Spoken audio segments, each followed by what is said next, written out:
and there is a gap, like a V-shaped gap. This is the Sandel sign. And the other things, pelvic calyceal dilatation. This is echogenic bowel. This is short femur. Sorry, this one is echogenic focus in the heart. Thank you so much. I hope you enjoy my talk.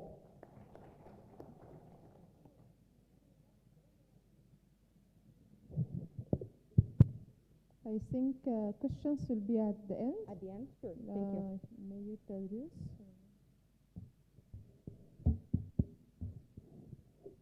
Now may I introduce Professor Dalinda Shelley is from Tunis.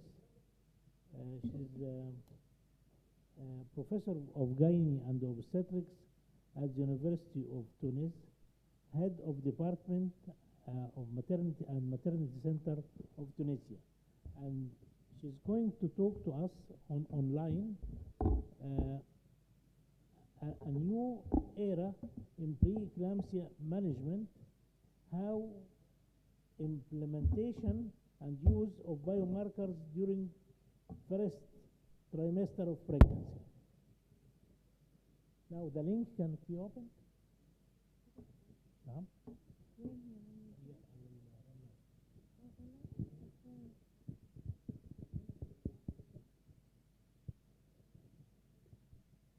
البرزنتيشن هيكون اونلاين.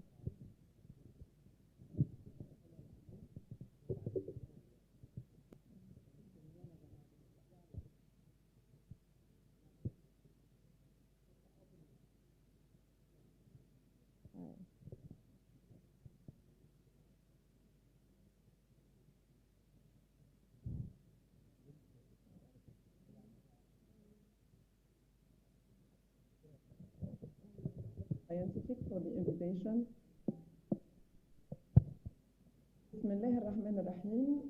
Dear colleagues, Assalamu alaikum wa rahmatullahi wa barakatuh. I'm Dr. Shelley from Tunisia. I'm very happy to be here with you at the Egyptian Fetal Medicine Foundation. I thank Thermo Fisher Scientific for the invitation, and I'm trying to talk to you about how to implement and use biomarkers during first trimester of pregnancy. We have to know that hypertensive disorders in pregnancy affect up to 10% of pregnant women. What about preeclampsia? It affects between 2 and 8% of pregnant women. Preeclampsia complications are major contributor here. As you see here, the most high maternal mortality rates are in Africa, more than 99% in underdeveloped countries. And if we want to look exactly at the etiologies of maternal mortality, you will see that about 14% of causes are relied and connected linked to pregnancy associated to hypertension.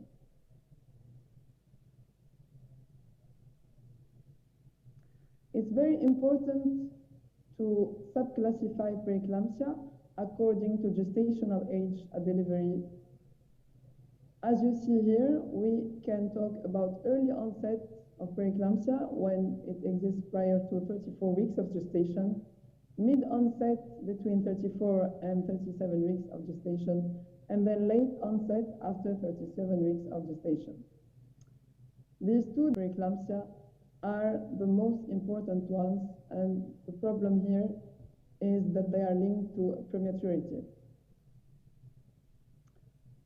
Don't forget that recent studies demonstrated that for the mothers who had preeclampsia and also for their infants, there are many long-term risks, majority of cardiovascular hypertension for mothers and infants.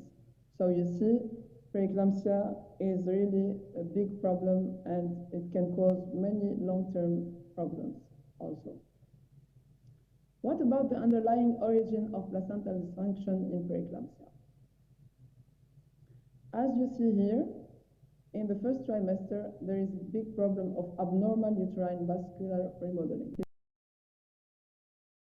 and also for problems for the fetus, such as IUGR and fetal distress, death, and for the placenta, such as hypertrophy and infarction.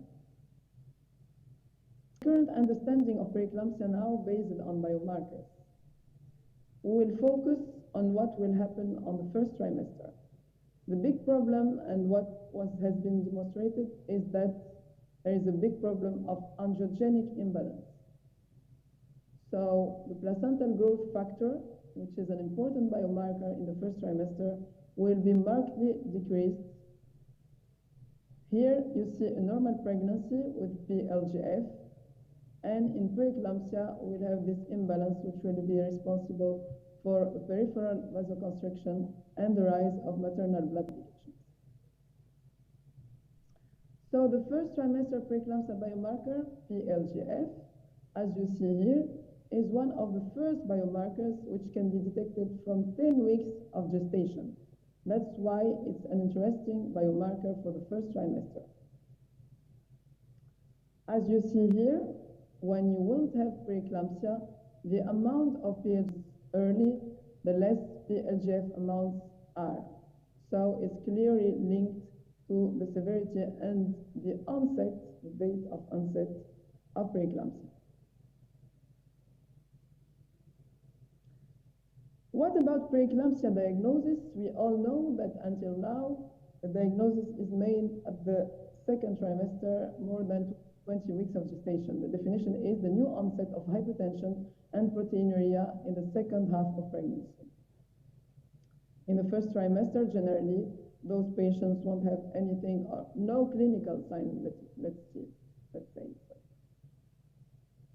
The problem is so in the second and third trimesters, and generally it will begin with a high blood pressure associated or not to protein, and then we can compare the complications to a volcano explosion preceded generally by warning signs, and at this stage we won't be able to do big things, but we'll recognize preeclampsia, and generally we will propose delivery to the patient independently of the term. So the best thing would be to do the screening in the first trimester, and this is a window of opportunity for the prediction and prevention of preeclampsia before everything will happen.